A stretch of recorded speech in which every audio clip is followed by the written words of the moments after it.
Olá pessoal, meu nome é Elias e este é o canal Mais Forte que Ontem. Eu gostaria de perguntar para vocês, alguma vez na vida vocês já sentiram que por mais que a gente se esforce, há sempre uma nuvem carregada na nossa cabeça? Talvez alguns de vocês lembrem daquele desenho da Pantera Cor-de-Rosa, que aonde ela ia aquela nuvenzinha carregada que só chovia nela. Lembra? Pois é, muitas vezes somos nós mesmos que carregamos essa nuvem. Muitas vezes nós mesmos nos colocamos nesse estado. O tema de hoje do vídeo é: você é o que você acredita.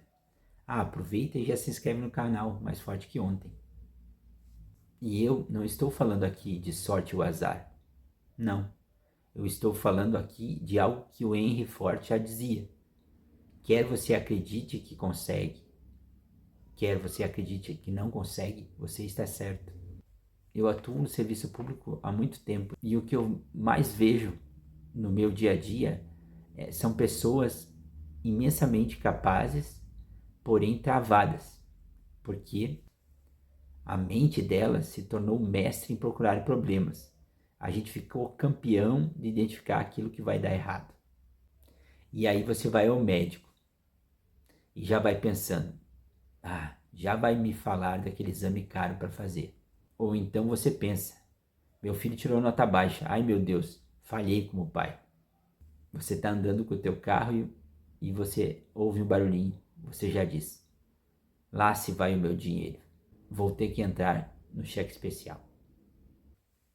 Então a gente mesmo vai tecendo essa nuvem carregada em cima da gente. Mas o que eu quero conversar hoje, aqui no canal Mais Forte que Ontem, é como mudar essas redes neuronais especializadas em negatividade e que trazem impotência, saindo desse estado de impotência e passando para a zona ótima de funcionamento. Este é um conceito da psicologia do esporte, onde a pessoa faz um ajuste fino entre ansiedade e motivação.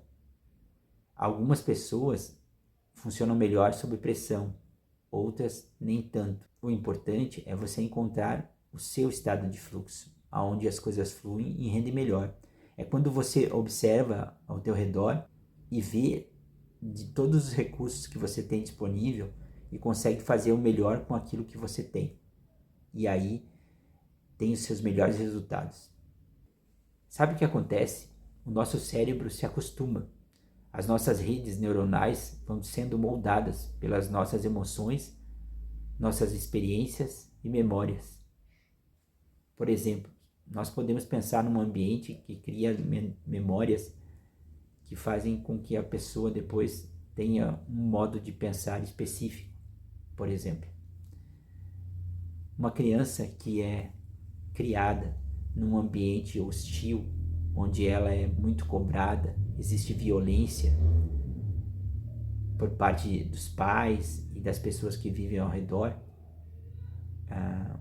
A criança que tem um pai alcoólatra na infância e que sabe que toda tarde ele vai chegar do bar e vai talvez bater na sua mãe, bater nos seus irmãos e nela mesma, e talvez tenha até que posar fora de casa numa noite que o pai estiver muito alterado, vai esperar com muita ansiedade essa hora do dia.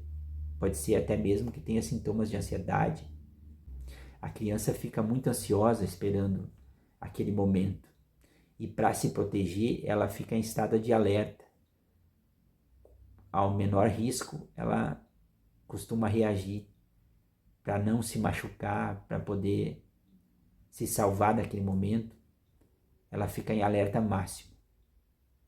E isso depois, na idade adulta, ela pode usar como uma maneira de se relacionar com as coisas, com o ambiente e com as pessoas. Ela pode ser uma pessoa que duvida muito das coisas, muito desconfiada, uma pessoa que demora para confiar nas pessoas, ou seja, ela já não está mais naquele ambiente perigoso, mas ela ainda age como se estivesse. Se a gente vive ancorado naqueles momentos em que a gente sofreu, que fomos deixados para trás e humilhados, a gente cria um caminho viciado para o pensamento disfuncional. Mas como esse pensamento se enraiza? Nós somos seres de hábitos, não é? Pode ver, pode notar.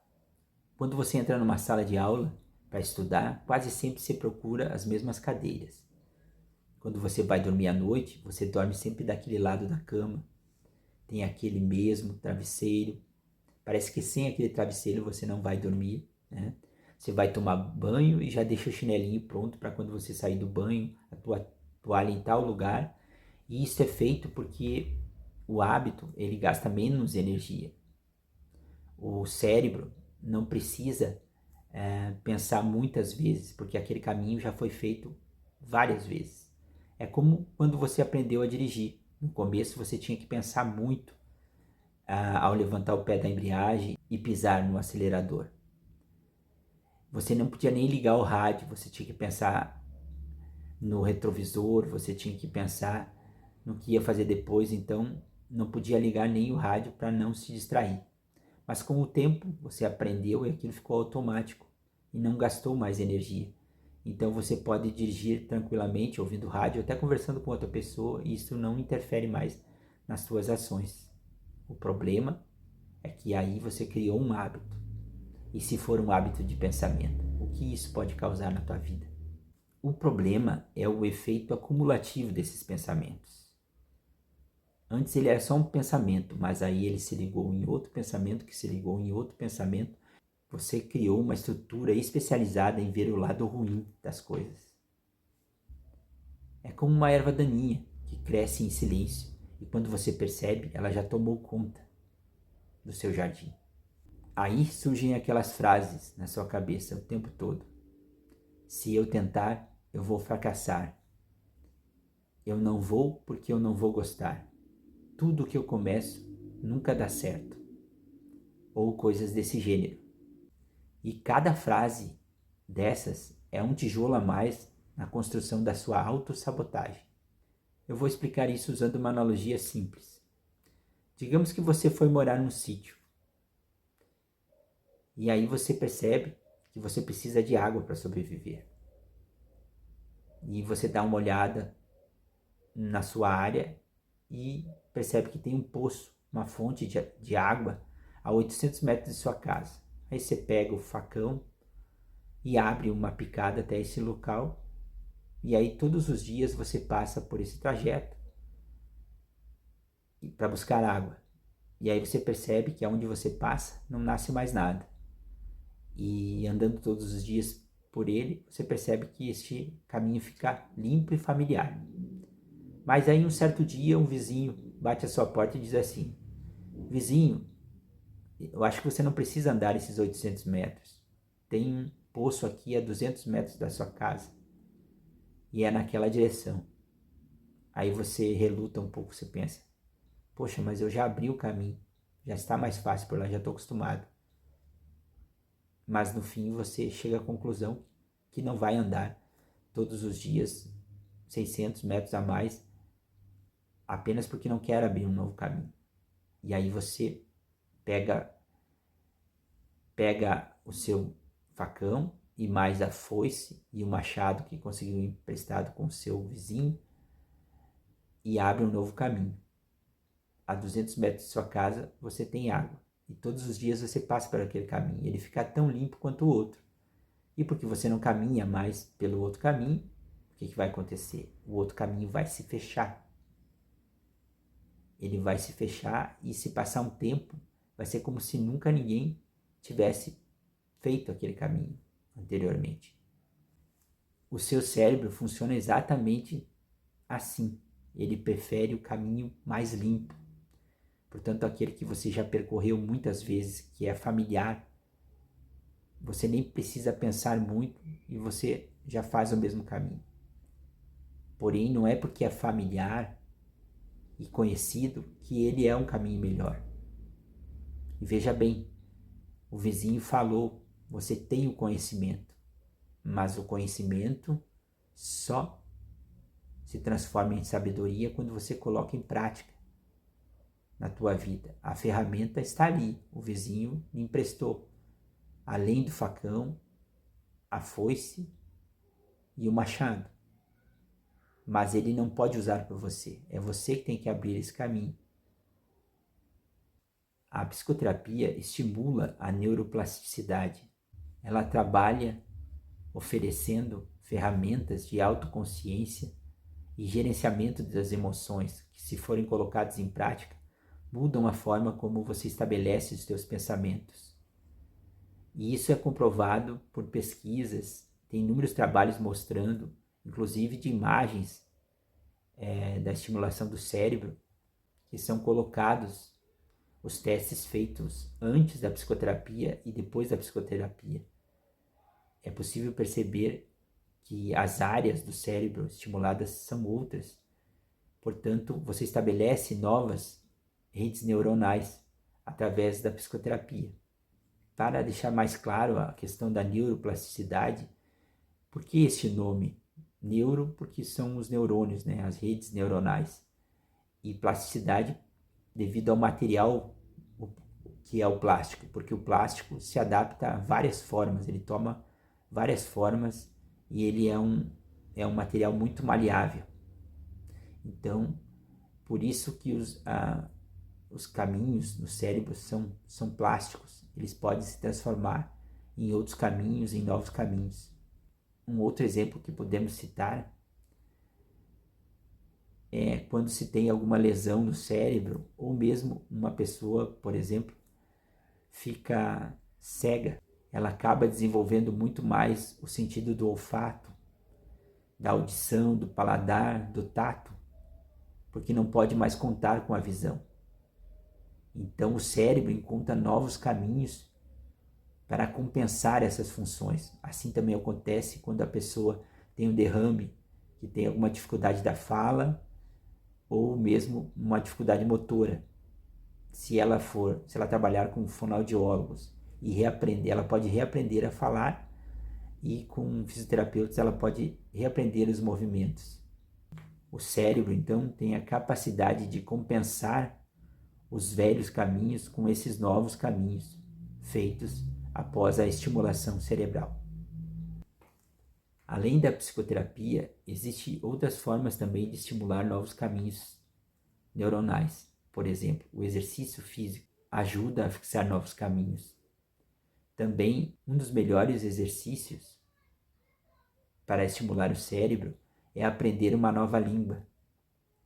Aprender um novo idioma faz inúmeras novas conexões neuronais. Assim como aprender um novo instrumento. Se você nunca tocou violão e tentar aprender violão, você vai sentir que tem uma grande dificuldade no começo.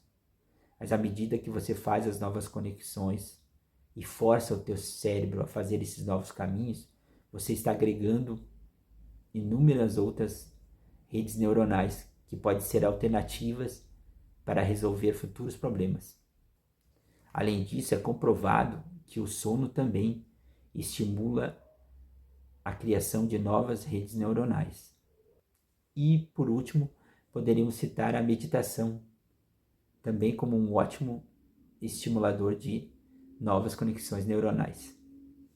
Agora vamos pensar num jogador de futebol que está na final da Copa do Mundo. E aí tem um lance que exige muito dele, aos 45 do segundo tempo. Ele vai correr mesmo exausto, porque ele está no seu ótimo funcionamento. A mente dele não deixa o corpo dele desistir. Ele tem a ansiedade necessária e a motivação para fazer o que ele precisa fazer. E o melhor é que você pode aplicar isso na sua vida. Eu mesmo já passei por isso. Teve semanas que eu marquei muitas palestras e eu pensei que não ia dar conta. E aí eu ficava me imaginando falhando na palestra e ficava pensando em tudo que poderia dar errado na palestra. E realmente não foram as minhas melhores palestras. Mas quando eu pensava, mas eu sou o Elias, aquele que já fez inúmeras palestras, que já ajudou tanta gente e já falou para tantas pessoas, é claro que eu consigo. E aí o meu desempenho mudava muito. Me lembro também dos primeiros concursos que eu fiz, que eu ficava tão ansioso que eu não conseguia completar todas as questões. Isso era um terror para mim. Eu pensava assim, nossa, tem pouco tempo para fazer, e eu sempre fui demorado desde pequeno, e eu colocava isso na minha cabeça. E aí, muitas vezes saí e preenchi as últimas questões apenas marcando qualquer alternativa, porque o tempo não era suficiente. Mas quando eu comecei a pensar que eu tinha me preparado para o concurso, que eu já tinha feito aquelas mesmas questões inúmeras vezes, e que sim, que eu era capaz, e que eu estava qualificado, o jogo virou. É como se virasse a chave mesmo. E eu comecei a acreditar muito mais em mim. Eu comecei a buscar estratégias para aquilo que eu tinha mais dificuldade. Por exemplo, quando tinha uma questão que eu não sabia resolver naquele momento, eu deixava ela para resolver depois. E assim, aprendendo novos métodos, eu comecei a fazer provas cada vez melhores. E com isso eu passei em 3 concursos diferentes e trabalhei em 3 prefeituras diferentes. Parece que eu tinha na minha cabeça que eu não ia conseguir, que aquilo ali não era para mim, que eu nunca ia conseguir passar. Era isso que eu dizia para minha cabeça. Então esta nuvem de pensamentos negativos eu não conseguia ver através dela que eu era sim uma pessoa capaz. Mas aí, com a ajuda de algumas pessoas que viram mais potencial em mim que eu em mim mesmo, eu saí desse estado de estagnação para um estado onde eu me achava uma pessoa capaz, e aí consegui atingir meus objetivos, e a minha vida melhorou muito a partir daí. E é isso que eu quero que você faça com a sua também. Às vezes você precisa ter uma conversa mental com o seu passado. Você precisa dizer para aquela criança que ouviu que não era capaz, que você não foi feito para isso, e dizer: sim, eu sou alguém capaz, eu construí uma família, eu tenho um emprego e levo uma vida digna. Eu sou capaz e merecedor de qualquer conquista. Quantas e quantas vezes na psicoterapia eu encontrei pessoas que eram muito capazes. Você via que aquela pessoa era inteligente e era habilidosa, e por crenças enraizadas dentro dela, coisas que ela ouviu das pessoas mais importantes às vezes da vida dela, faziam com que ela desistisse do que ela mais gostava, que ela se achasse uma pessoa incapaz. Pessoas me disseram depois que pela primeira vez conseguiram relaxar e se sentir bem. Eu me lembro de uma paciente em específico.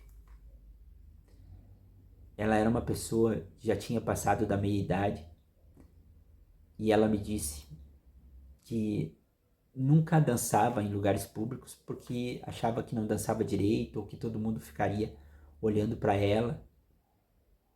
Mas ela pensava: como essas pessoas se divertem, um dia eu gostaria de me divertir assim. E aí, depois de um tempo que nós conversamos e a gente já teve mais intimidade e vínculo, eu falei para ela: bem, essa é a tua oportunidade. Você não foi convidada para ir numa excursão e você disse que neste lugar tem lugar onde as pessoas vão dançar? Então, agora você não vai pensar mais nos outros.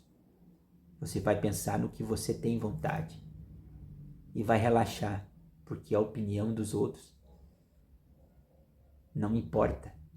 Importa o que você tem dentro de si. Aí ela foi então nessa excursão, e realmente lá teve um lugar onde tinha música ao vivo, e ela dançou a noite inteira sem se preocupar com ninguém, e chegou eufórica. E eu me lembro que ela ficou muito emocionada quando ela contou. Depois de anos, décadas na vida dela, ela pôde finalmente se soltar e aproveitar. Foi um dia memorável. Eu nunca vou me esquecer disso. Eu sei, isso é forte, mas você precisa soltar essa corda que te prende. Primeiro você precisa, quando você vai reformar uma casa, primeiro você precisa derrubar as paredes e o que está estragado, para depois construir paredes novas, bem do jeito que você imaginou, da forma que você quiser. Então, pessoal, o convite que faço hoje para vocês é que trabalhem o estado de capacidade de vocês e não esperem o pior. Ao acreditar que é possível, você consegue mover os seus recursos internos para tornar realidade aquilo que você mais deseja. Busque no seu passado aquele momento em que você achou que nunca ia conseguir e conseguiu, nas vezes que você estava quase sem saída e encontrou a solução. Lembre daquela pessoa que te deu aquele empurrão que faltava. Nem mesmo você acreditava, mas ela acreditava. Não esqueça que você só está vivo hoje porque você passou por muitas coisas. E ninguém pode te dizer aonde você vai chegar, a não ser você mesmo. Porque depende da sua coragem, da sua determinação, daquele passo que você vai dar, um atrás do outro, até você atingir a pessoa que você quer ser. Eu confio que você vai conseguir, porque a capacidade está aí dentro de você. Ela só vai sair se você soltar a corda. Agora eu quero ouvir de vocês aqui nos comentários o que desse papo que a gente teve agora faz sentido para você. Se você constrói ou não constrói essa nuvenzinha negra que te persegue e que te impede de chegar onde você quer. Coloca aí nos comentários. Aproveita, se inscreve e dá um like. E você também pode acionar o sininho para receber mais conteúdos como este. E não esqueça, o objetivo não é ser perfeito, é ser cada dia mais forte do que ontem.